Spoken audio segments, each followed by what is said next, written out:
Welcome back to Rift Rivals 2019, powered by Alienware for G2 versus Cloud9. I'm Aaron Medic Chamberlain, joined by my longtime jungle rival. It's Kobe Hartman-Kensler. You got me that time, Kobe, but next time I'll have your number. The classic rivalry, been matching up for ages. Sejuani versus Jarvan. Yep. You know, just went to the better team this time around. Sure, it definitely did. Let's jump into our starting rosters, though. Selecting the blue side, it's G2 Esports. In the top lane is Wunder, their jungler Jankos, mid lane Caps, bot lane Perkz, support Mikyx, and their coach Gragas. And facing them on the red side, it is Cloud9. In the top lane, it's Licorice. In the jungle, subbing in is Blaber, mid lane Nisqy, bottom Sneaky, support Zeyzal, and Coach Reaper on stage, of course. And it's quite hard to envy the position Cloud9 are in. You're being asked to take down the MSI champions, but you have to believe that if there's any chance of them taking down, if there's any chance of anyone taking down G2, it has to be NA's most explosive team, C9. Yeah, a lot of people are looking at Cloud9 as the possible matchup, to match their early game aggression, match them looking for creating plays. A lot of these guys are always looking for opportunities to come back even if they are behind. And Cloud9 actually have some fairly strong combined kills per minute as far as the statistics go in the LCS. So let's see how they can match up on stage. They're actually top of the LCS for combined kills a minute at 0.72 every minute. On the other side, though, you have to think about how they're going to match into G2, who are topping the table in Europe as well. Yeah, we talk about Cloud9 topping some North American stats. G2 top worldwide stats. Yes, they do. And as much as I was happy to win the show match for NA, G2 definitely favored in this one, coming in with absolutely astonishing numbers. Fastest game times, best combined kills, everything going in their favor early on. Cloud9, though, they are bringing in Blaber. So as early as this game could possibly blow up, Blaber has always been a guy that has been super aggressive, looks for those kills, looks for the dives, and makes the team even more aggressive and even more willing to make risky plays. And the way that we've seen G2 lose last week in the LEC was through Broxah making early plays, getting Fnatic ahead, and then snowballing that advantage away from G2. Because as much as they're a strong early game team, it tends to be about the 15-minute mark they really come alive. So if Blaber can get some of those early ganks off, C9 might stand a chance. Yeah, I mean, back-to-back tower dives from Broxah, then camping top lane was definitely the recipe for success. So we'll see if Cloud9 can try and copy that recipe, because up until that game where Fnatic took down G2, it had been quite a while. SKT were the last team to take them down all the way back at MSI semifinals. C9, sitting in second place in the LCS at the moment. They're on a pretty good run of form, although their loss to 100 Thieves last week, I believe, might have been a little bit of a downer. It's definitely been a huge topic of discussion in the LCS, where our top three teams from spring, the Rift Rivals representatives, didn't start as strong in summer as a lot of people expected them to do. Cloud9 included. There's been a lot more variation in play and a lot more maybe testing, maybe working out the kinks here for a lot of the teams. But just in time for Rift Rivals, they did start to look a little bit more cohesive. And we'll see if the training has paid off. That is the question. Can Blaber and C9 take down the almost undefeated G2, or whether... I think the big thing is, a lot of fans at home and me coming into this tournament, the expectation is that Europe win this Rift Rivals. Like, if they don't, and even if they start losing a few games early on, most European fans will be disappointed. It's all right, we've set the tone for winning for NA in the opening show match. Maybe Cloud9 will be able to continue. Sejuani's banned, oh no! Oh, no! You can't pick it, and Karma's taken away. Your whole comp has fallen to pieces already, Kobe. It's true. Tom Kent removed, Irelia taken away by Cloud9 as well. All right, so a lot of focus here on the power picks. I mean, the reason why we did pick these champions in the show match is because their just general level of base power is so big. Sejuani, super reliable initiator from the jungle, super tanky as well. And Karma with the buffs on 9-12, giant speed boost, lasts super long time as well. So no surprise that a lot of these familiar picks are being banned out here by both of these squads. Then the Rakan here, targeting Zeyzal, taking out another one of those possible initiators for Cloud9. Getting rid of some of that power in the team fights as well. We'll see where Cloud9 go with their final ban. Some of those flex picks are still up, but 9-12 kind of nerfed the power of flex picks in general, so maybe something like the Sylas, the Yuumi, such a strong support pick, gonna get taken away by C9. And these are definitely more LCS style bans with the Aurelia and the Yuumi from Cloud9. In the LCS, these are super highly prioritized, a little bit less in the LEC, and it's a first pick. That's locked in. That's not a hover anymore, my friend. Yasuo. That is insane. Blind pick, first pick Yasuo from G2. I like it. If G2 are ever going to lay down a gauntlet right now, the Samurai team picking the Samurai champ straight away at Mifo. Oh, I can dive a little bit more into it because this isn't just a flex. Oh, we're blind picking Yasuo. It's stealing away from Cloud9. It's one of their most used combinations recently. Both Cloud9's LCS roster and their Academy roster have been using Yasuo and Gragas combination very early on in draft. So this is a very good steal away pick by G2, and they're actually going to take the whole combination. Just run back C9's draft at them with the Yasuo and the Gragas. C9 have locked into Sona Akali here, so Sona Taric bot lane still a possibility. The Akali just a strong flex pick. Yeah, it's kind of scary when you're looking at, you know, the recently buffed Gragas combination with the Yasuo. That is very, very dangerous for side lanes. So Jankos here could have a very, very big game on Gragas. There's a lot of backup, an extra threat when you have the possibility of just popping that Yasuo ultimate, you know, halfway across the screen. It is going to end up being the Sona Taric for Cloud9. This is a lane that you expect to lose in CS early on, but bring a very big team fighting power to the mid game. I think the question that comes to mind for me is how does Sona Taric do into Yasuo plus a support in the bottom lane? Because Perkz is there. He's a very good Yasuo player. We've seen it through his entire mid-career, and now he's very willing to take some of those mid-lane picks down towards the bottom lane. Yep, it very well could be a bottom lane. It actually could be all three lanes still for Yasuo. Neeko could be flexed around as well. So that's definitely going to keep them on their toes. And the big difference, of course, is timing.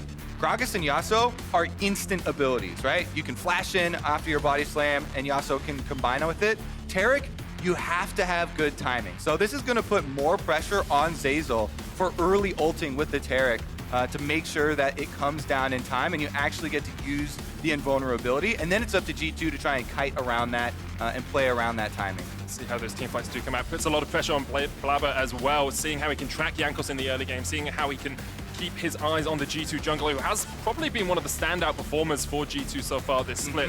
Very good at getting his team ahead, very good at finding the opportune moments to gank. All right, looks like throwback for another Cloud9 strategy, bringing back the Kindred. Originally, it was Blaber as well as Jensen who did the Kindred and Zillion strategy for North America and really actually popularized it.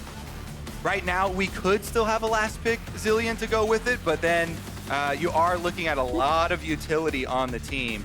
Meanwhile, G2 continue to pick some more power. Who's going where? Solo lane Gragas now. I mean, yes, you can solo lane Lee Sin, and this is always the fun part with G2, right? But it could probably be a support Gragas now. It's a Yasuo Gragas bottom lane. Could be a Yasuo Gragas bottom lane. Could be Mikyx very well known for his Gragas as well. Yeah, you guys were talking about that too, huh? Could be a AP Gragas. Could be AP Gragas. We'll have to keep our eyes on that as the draft does resolve itself. There's the Gnar. Oh, it's not actually locked in yet. There it is, locked in for C9. So Gnar probably up towards the top lane. Akali in mid, Sona Taric bot, and that Kindred in the jungle for Cloud9. And I do like Akali into Twisted Fate. There's a lot of burst potential at level 6. Akali can look for those kills on the Twisted Fate. You try and pressure the Twisted Fate so he cannot get, map ganks off, right? And we even saw it in the Fnatic game versus G2, where you're able to attach your shuriken to the Twisted Fate before he lifts off and follow him across the map. So definitely possible answers here for Nisqy. And this guy, there's definitely a spotlight on him playing back against Caps, some European mid laner rivalry. Yeah, I mean, actually, Nisqy was kind of Caps' understudy. He played on Fnatic Academy when Caps was in the Fnatic main squad in 2017 before he came over here to play in North America. So a lot of rivalry between those two guys. I'm sure they will be trying to prove their dominance on the Rift. I expected a super fun ban and pick phase here between G2 and Cloud9 because these are two of the teams that are willing to try most strategies, and we are not disappointed, Medic. Not at all. Quite the switch up here. Let's see if the lanes actually stay the same. Okay, so it is going to be that Yasuo Gragas bottom lane that we're looking at. And that all-in burst potential for the Taric Sona, like we were talking about, it's very scary, right? Because while the healing and shielding can heal you up after trades, it doesn't help a lot for the instant all-ins. And that's what Yasuo Gragas is about. Just about popping someone as quickly as you can. These two teams, these two drafts, eclectic to say the least, exciting to be sure. It's Rift Rivals 2019, and we are here to party.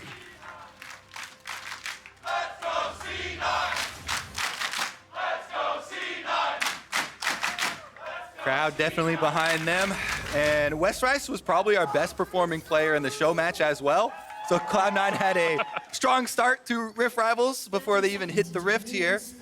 We'll take a look because we haven't seen Gnar in a long time either in professional play. Started to come back a little bit after the buff several patches ago, but I do like this answer for Cloud9, flexing to the top side to deal with the Neeko. That's a super oppressive lane. Wunder has gone Comet though for the Neeko, so probably going to be that AP Neeko. A lot more burst damage for team fights rather than, you know, the press the attack and auto attack oriented side lane.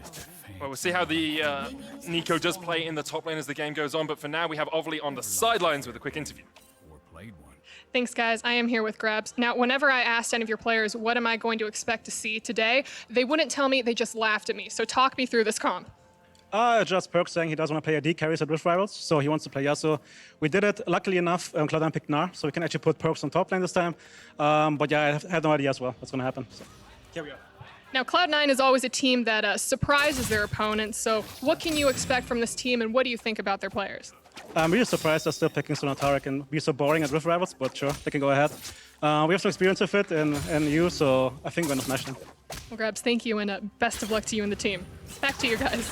I love that because we've been discussing, you know, all the differences in regions, and they've come up with their counters already, looking to smash the Taric Sona.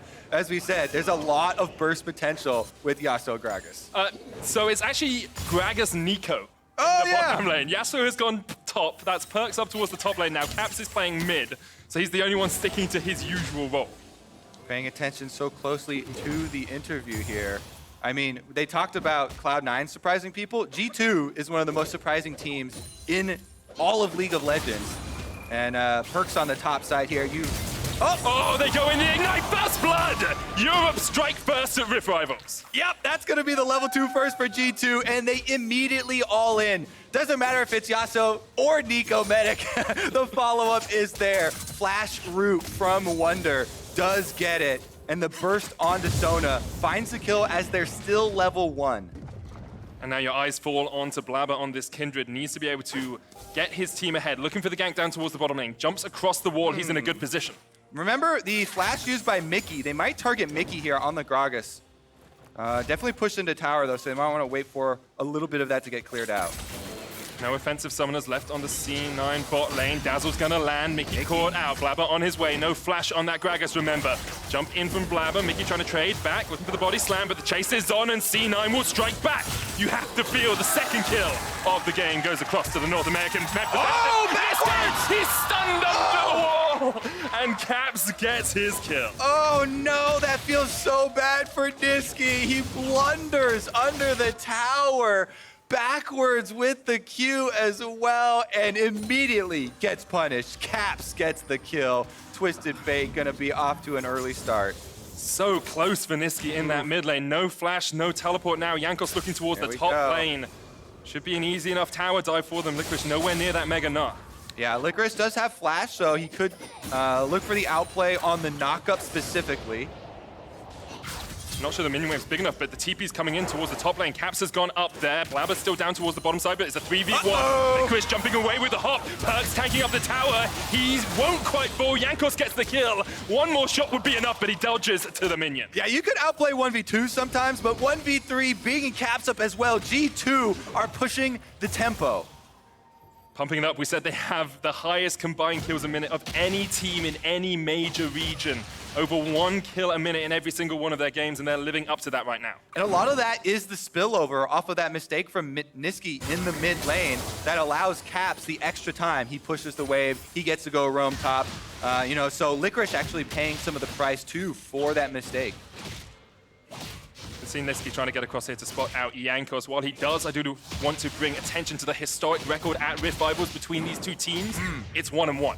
Yes, this sir. is the tiebreaker, Kobe. I only say that because G2's ahead. I wouldn't put it up otherwise. Fair enough. All right, Nisqy trying to get a little bit of redemption in the mid lane here, trying to trade with Caps, but Caps just continues to chug away on the Corrupting Potion. Knows how he just stands in the minions, so there'll be a lot of trade back damage. Here's another look at that tower dive. They call in the teleport from Caps to the top side since he just got his recall off. Sneaky's dead. He had the flash but couldn't get away in time. Zeyzal flashes away just underneath his tower, and G2 are pushing the tempo in this bottom lane. Well, Grab said they were going to destroy the Sona Taric, and they are destroying the Sona Taric here. Gragas once again able to find it, and Wunder gets another one on the bottom side. All this kill credit's actually going over to Mikyx, so he is going to be semi-AP Gragas, I guess, you know, upgrading Spell Thieves a little early. I think knowing Mikyx, he might even go towards the Proto Belt or something like that. Just get that full burst damage on. I mean, it is so effective versus the entire team that we're looking at, right? We talk about, yes, the Sona Taric, but also against Kindred. Gragas is one of the best champions against Kindred because you have snap initiations. You can force the ult early, and then you can just wipe her off of the Kindred ultimate with your Gragas barrel and pretty much nullify everything the champion brings to it. Let's get another look at it. How did this one happen? Because Mikyx didn't have flash for it, so Wunder just walks up and roots them. Tanglebot's going through minions and extending the range, actually really difficult there for Sneaky. He did have his flash, so I think he just didn't anticipate it getting quite that far. And now C9, you know, 2,000 gold in the hole, but you have to start looking to Blaber. Has had that one good gank, needs to try and make a play happen somewhere else on the Rift, because otherwise you do feel if G2 keep up this pace, G2 keep up this aggression, C9 are going to start falling further and further behind. Definitely looks to be the case here. Bottom lane going to struggle. Minions pushing now into G2's territory. So it's very difficult here. You mentioned the flash for Sneaky. His only saving grace is that he still has it. Yeah. So maybe as they push up, they won't get caught again. But Wunder's flash and Mikyx's flash are both coming back from the level 1 play. So they could, again, just look for the flash. Jankos in mid. Blaber on his way, no level 6 yet. Jankos still looking for the chase. You can see Licorice coming down from the top lane as well, so Jankos and Caps decide pretty wisely to back off. Don't want to take any more action in that river. All right, we'll see where Caps can use his first Twisted Fate ultimate as well, because with that gank mid, they forced Nisqy out of mid lane, so Caps should be able to push that wave and look for another offensive play. There are flashes for G2 now, back in the bottom side, and Sona Taric, very squishy and very good targets. So difficult for Zeyzal and Sneaky as well, because Jankos just has to stand here and force them away. They're going to lose plates, they're losing CS to the tower as well. Just miles behind in this lane, and we've seen if you can put Sona Taric behind, it takes them so long to get towards that team fighting, which you have to feel is what C9 want to do. Yep, G2 going to keep up the pressure off of their pushing bottom side. They go for the blue invade. Caps is able to take it away on Twisted Fate and get another one for himself, plus retreating over to the Mountain Dragon. So G2 doing a very good job at punishing the Sona Taric. You know, they talked about it a bit as how it's, you know, fallen off with a lot of these counters rising up, and they're utilizing them very well. They are 8 minutes in. It's about a 3,000 gold lead for the European and MSI champions. C9 need to find an avenue of approach to get back into the game. And Kobe, if I were to ask you, you know, what are the next steps here for C9? Like, what are you thinking as a team, and what are you communicating as a team to try and slow this bleed? Well, the main thing they're thinking is trying to stem the bleeding, right? Because you talk about trying to get to the Sona Taric team fighting. They're just hitting level 6 now. So they're trying to put a stop to these G2 plays. A little bit of defensive warding goes a long way, and especially around mid lane, because as we keep talking about Twisted Fate, the ultimate comes through. Knock up with the last breath, and here comes Caps. Straight up towards that top lane. Licorice going to flash away. Caps still on the chase, does have the flash, but doesn't want to go any further. And Licorice escapes very well up towards that top side. Yeah, it's really hard for Gnar to get away from Yasuo. This is one of the oldest counters to Gnar when Gnar was super meta. Because Yasuo can go all in, choose the timing, passing through the minions and getting that knock-up while Gnar is mini-form. Plus, they try to combine that with the Twisted Fate ultimate, and it is a trade of flashes. Perkz flash for Licorice's flash.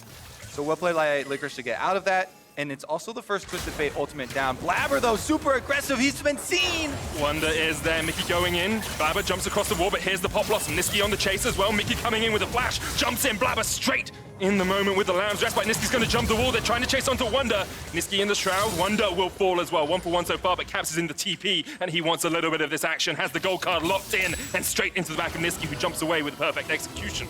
Yep, and he's going to be able to dodge that Q from Jankos. G2 staying on the chase, though. Cap still has flash if he wants to go forward, but won't do it quite yet, and C9 able to get a 1 for 1 trade in the bottom lane. All right, Blaber goes for the invade deep in G2 territory. Well, they have no priority bottom lane, but it was at a reset timing for bottom lane, so that's why they thought they could do it. Teleport from Caps came in to punish it. In the end, ends up as a 1 for 1 though, and Nisqy now looking top at Perkz. No flash. Nisqy trying to do what Caps has done so far this game. Perkz caught out, no flash on the Yasuo, dodging around, hits the knockup, but he's gonna fall, and C9 find their answer to this bleeding. They're stemming it pretty well. That's 2 kills back-to-back on Nisqy, so some hope for Cloud9 in the Akali the later the game goes. Mid lane is getting pushed in for it though. You can see Caps getting another turret plate for himself. Won't quite be able to take down that 4th plate in the mid lane, but he is sitting on a sizable sum of gold, about 1,000 ahead of Nisqy.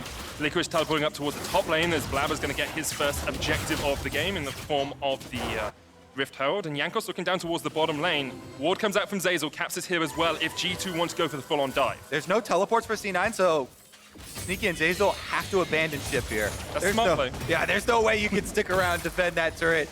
G2 are going to claim first turret bonus for it. And with it, about a 4,000 gold lead, but Blaber's up towards the top side. You've still got a couple of minutes before those plates fall. You have a Rift Herald here as well. This feels like a pretty effective time to use that and try and get some plates of your own. All right, chasing down Nisqy here. Can he dodge the Q? Does find it.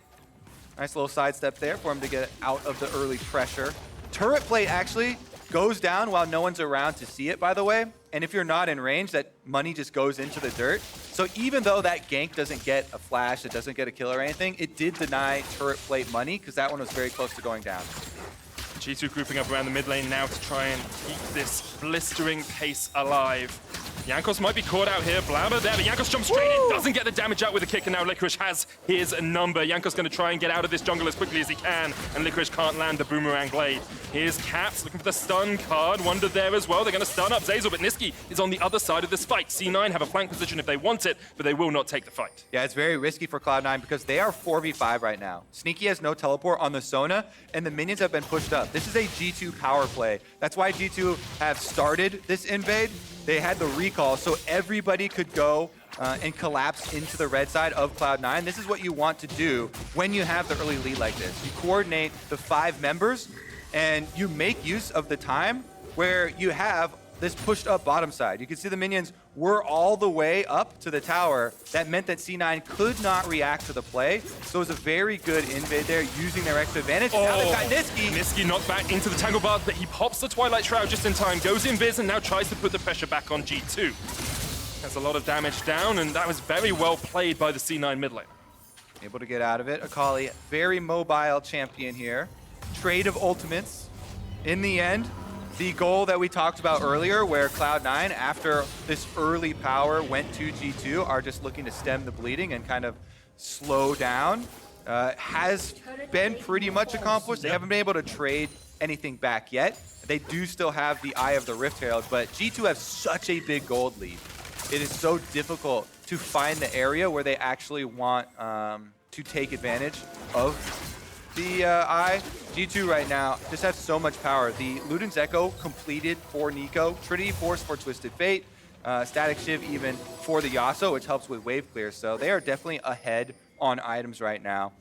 And Cloud9 trying to just keep their Taric Sona a little bit safer. They've able to get pretty close to their team fighting stage here, have access to the ultimates and the double conversions of their support items, and the extra vision might go a long way. And just looking at the total gold in that bottom lane, Sneaky and Zeyzal are sitting at about 7,000 overall compared to 9.5 coming out from Mikyx and Wunder. And looking at the team compositions and how you want to play out the mid game for each side now. G2, they want to continue to pressure the side of the map. They have the Twisted Fate.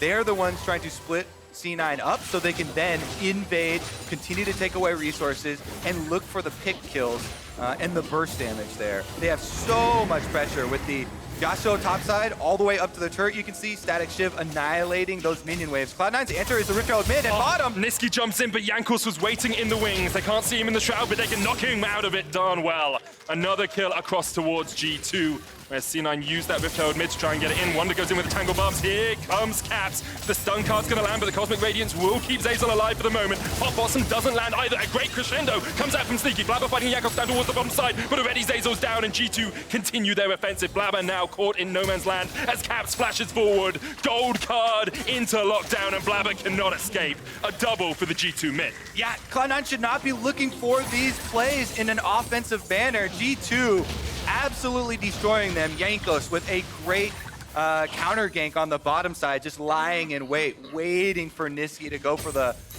perceived 1v1. And that chains into the mid lane play there. After Nisqy goes down, it's a really good rotation up towards mid lane, and G2 kind of blow this game open after taking that tower. No area of the jungle for Cloud9 is now safe. Everywhere, they have to assume, has been lit up by wards from G2. Yeah, keep your eyes on the C9 red and blue side jungle. See how many G2 wards are placed in there over the next little while, because it's going to be peppered with vision. Flash root there from Wunder.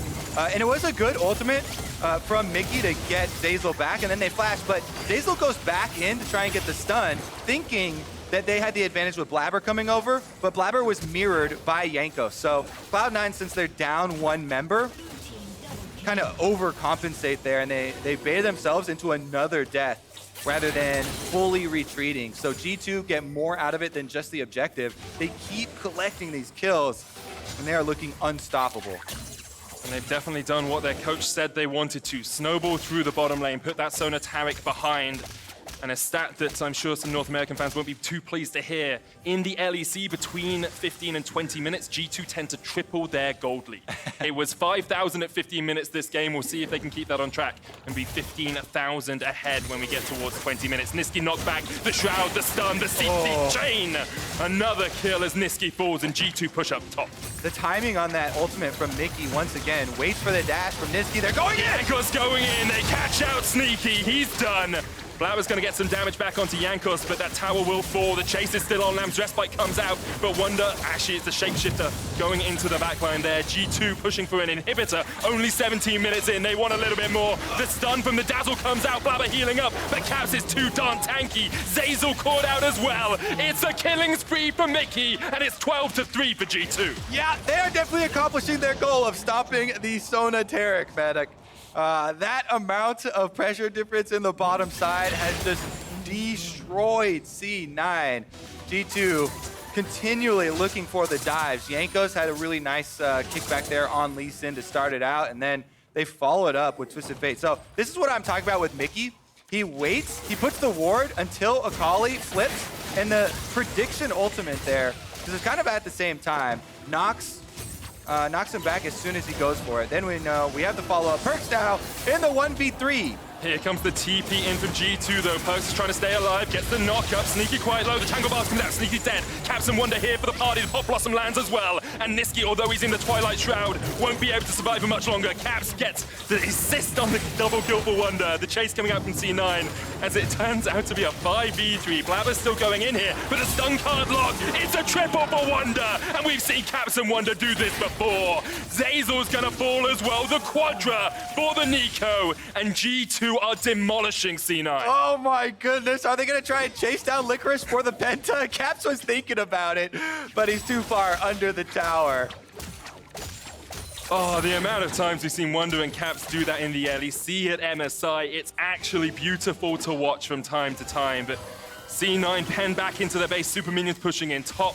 The next inhibitor tower, the target, and Mikyx, he lands the ignite. Sneaky's ticking away, but the heal might be enough. It's not!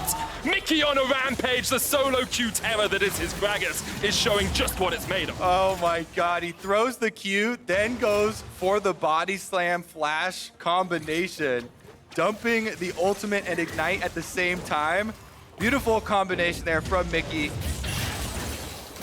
Yeah, Sun God onto Licorice, goes into Mini now. He chased a little bit too far to try and catch Wunder, and G2 were waiting in the wings. Well, Medic, this one's looking like a pretty one-sided affair. I actually saw this in the last game, except I was on the receiving end. Yeah, fair enough, I guess. A little bit of vengeance here. G2 striking back for Europe to defend your honor. Thank you very much, G2. Second inhibit's gonna fall. As we get to the 20-minute mark, it is a 16,000 gold lead. So G2 have done what they do so well and tripled that gold lead. And now it's all done, but the Nexus falling, you have to feel. 2 lanes of super minions pushing in. G2 don't even care about the Inferno Drake, don't really care about the Baron. All they want is this final inhib and then the Nexus. And it was really interesting. We can now call back to the interview with Grabs, where he sounded so surprised that C9 were still gonna run the Sona Taric, even after seeing kind of the explosive counters at MSI. You know, the very famous Invictus Gaming game. That was one of the fastest that we've ever had. This one not quite as fast, but definitely one-sided. Nisqy goes in.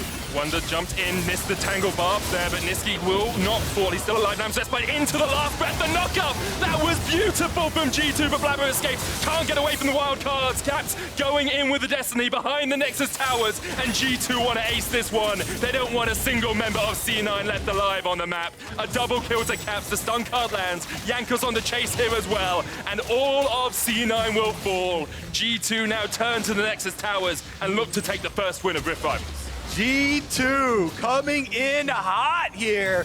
Absolutely destroying in the first game. All that's left is the Nexus. Zeyzal is back up and Blaber's coming, so we may have to wait for some respawns, Medic. I have seen this happen before with G2. If there are kills to be had, they'll go for the kills. Don't really care about winning the game if there's still enemies left alive. There's no teleport, so it's literally just Jankos in there with his army of minions flooding through the base. With the reset here, C9 trying to do their best against the onslaught of minions, and they can win that battle. Just about right now. Super minions pushing in, but they will clear it out. And it's all done but the singing, as you said, Kobe. 15,000 gold lead for G2. They can now just come back onto the Rift with those completed items. Luden's Morello finished on Wunder. It is the Proto Belt and a Sheen for Mikyx building up towards the Lich Bane. 3 completed items on Caps in mid.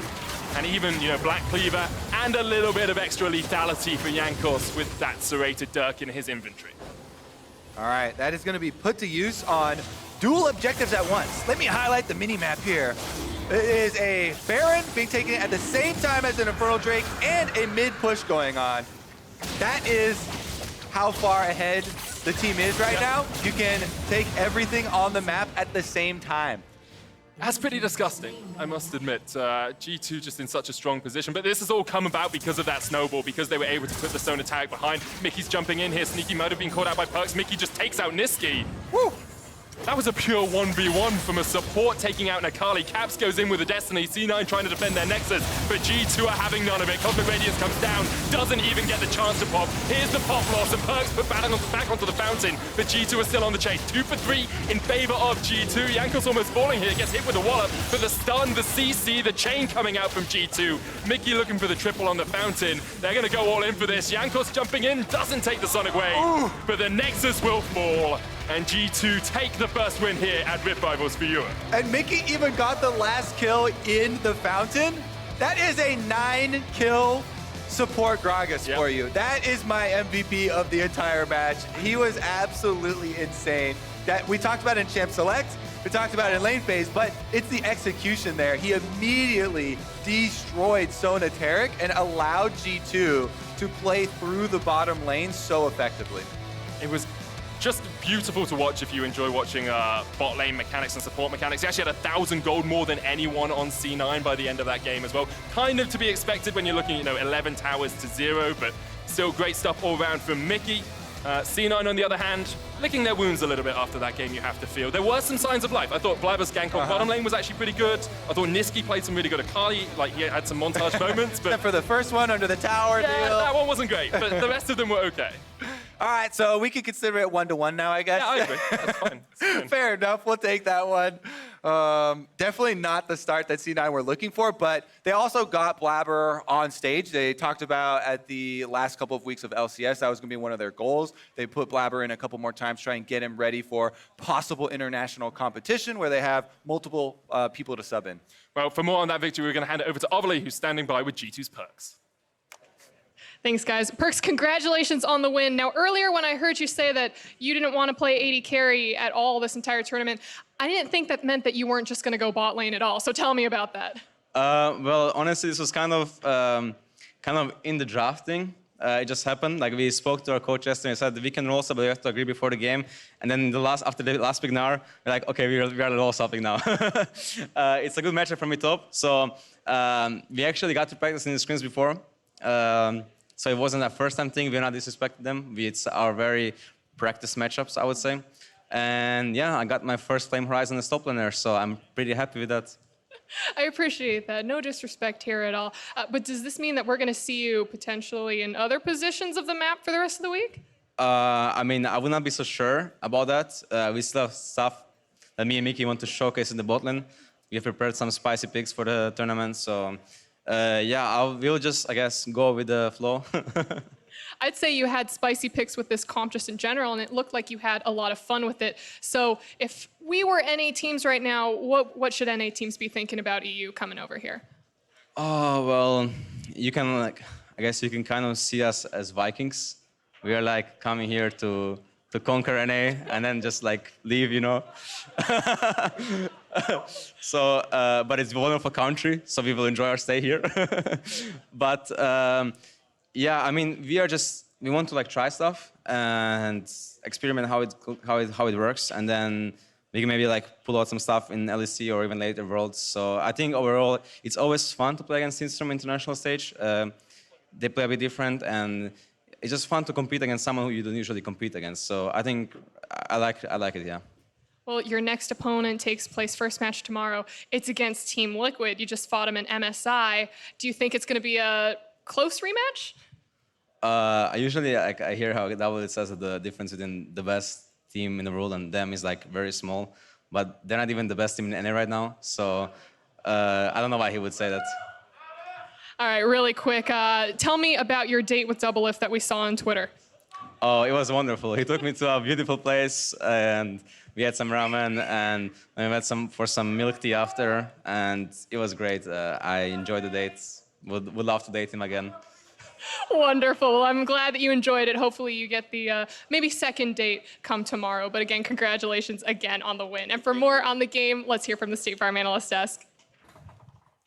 Thank you, Ovely. Welcome to Rift Rivals 2019, presented by Alienware, where no games have been played yet. Yeah. Fresh start to the tournament. Show match should be fun. Seriously, though, blink and you would have missed it. G2 absolutely handled Cloud9 there. I mean, that was a smash. Oh, yeah. I mean, starting from level 1 in the bottom lane where they got the double or got the kill on towards Nisqy, it felt like C9 had no ability to combat against them. G2 was always on their side of the map and always pressing forward. That said, top of the day, Zeyzal, I had brought up the idea of Reaper and his drafting, but how G2 would present quite an obstacle for him, and we saw that on display here. Yeah, I mean, we definitely did. I think that G2 is the most flexible team in the world when it comes to draft. You know, we're seeing not only can they basically play every champion, they can play the champions in different lanes very competently. You know, Perkz talked about how they'd even practice him playing top Yasuo against Gnar. Like, how do you prepare for that? What other team is giving you that practice where their AD is going to swap top, play Yasuo as a counter pick to your last pick? Like, this is stuff that you can't prepare for, and they're so damn good at doing it that you get games like these. Yeah, the thing about G2 is that a lot of times we say pro players, they're really good at their roles. Right. But G2 players are just so good at League of Legends, you can plug and play them on any champion, any lane, wherever, they're still going to be able to come out Right, on top. the flexibility to draft the Yasuo and say, yes, this could still go bottom lane next to that. Gragas, if the composition It could go mid lane. They could allows literally it to put do it that. anywhere. You could also push him to mid lane. We know Caps is comfortable piloting that champion as well, and ultimately Perkz takes it into the top lane. It does create almost what feels like an insurmountable task for a lot of these North American teams. And then you couple that with the in-game play out of G2, the aggression that they have been known for. Not only are they picking up leads in that first 15 minutes, they're pushing those leads even further in that next 5, as you talked about. Yeah, and this is just so good here from Mikyx, hitting the level 2 and then going for the all-in. Because Sona has so little base HP, it's very easy to find these early game kills. And even though Blaber was able to come in for a good gank, G2's bot lane never let up. Yeah, exactly. And I mean, they have the counter pick in the top lane. Bot lane dies 2v2. Mid dies on the failed dive from Nisqy, where he's queuing the wrong way, gets gold carded on the turret. When both your lanes that had a chance to maybe compete have died without the jungler even visiting, as a jungler, you feel like the game is so doomed. So, certainly an ugly death there from Nisqy and Licorice. I don't think there was much he could do in this game. Right. Perkz was playing the matchup very well. He got TP'd on by TF 3-man dove. Then he gets TF ulted on and dove again. It's a very difficult situation for him to really be in. I really saw the map begin to crumble for C9 again when a few of those advantages are taken, and G2 just shows that willingness to push everyone across the map. As soon as bot lane has an advantage, great, we'll go cover mid while Caps, you go up the top. God. These gold differences, no. Ender, you called it out. You said 15 to 20 minute mark. Yes, they build massive leads in the first 15, but they turn it on within that 5-minute window. More than doubled their 15-minute gold lead in 5 minutes. And for context, on average, they usually triple that lead. So this was sort of like a low down game. Well. Oh, yeah. I like it. That's okay. No, the G2 had taken. G2 took so much, it was almost impossible for them to triple their gold. See, we got them. They never expected it. I mean, you could knock the number off the end of each of those, and you'd still be like, oh, they were doing really well. They were up 690 gold. Yeah, that's like the average gold lead in NA really at 15 minutes would have been a 10 for a all top that. team. A game like this makes me wonder what it's going to take from a North American team to actually beat G2 in this tournament. Look, I think Fnatic, when they beat G2 in the LEC, gave us a formula. You have to attack them early. Sona Taric is not the answer. Kindred jungle is not the answer. You have to go at them in the early game, and if you can break them up during that point, then they don't have that big lead. Then they don't have the ability to try and snowball on you. Otherwise, you're just playing a losing game. Well, that's where I'll be very curious to see if Sven Skaren has an opportunity to come back into the lineup against G2, because quite obviously, the more veteran of players won, but also, likely to pick some of those more aggressive early ganking champions that require a little less expertise than, say, the Kindred. Yeah, I mean, at the end of the day, you don't get to make mistakes like we saw Cloud9 making and stand a chance against G2. If you give them the lead, they are insane at closing out the game. Again, 26-minute average game time in the LEC. They are so fast at closing out games. So it has to be great draft and perfect play if you want to take down G2. They're the best. Crazy impressive win out of the 1 seed from the LEC for North America. That one's going to sting a bit, but we'll see what happens next as we take a break and return with Team Liquid versus Fnatic. You won't want to miss it.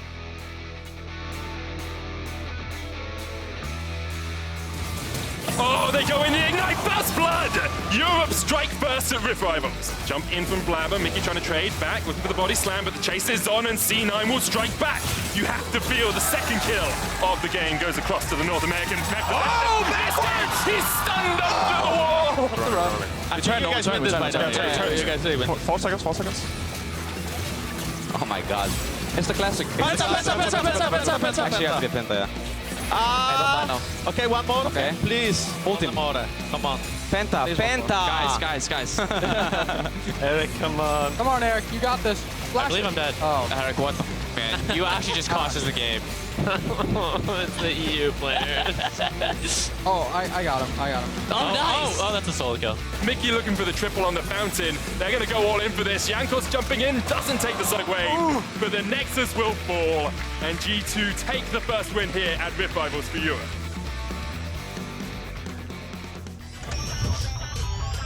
A great product can define the present, but it takes the unprecedented to define the future. To go beyond what's next and change the world of gaming. To make history, break ground, and force the universe to take notice.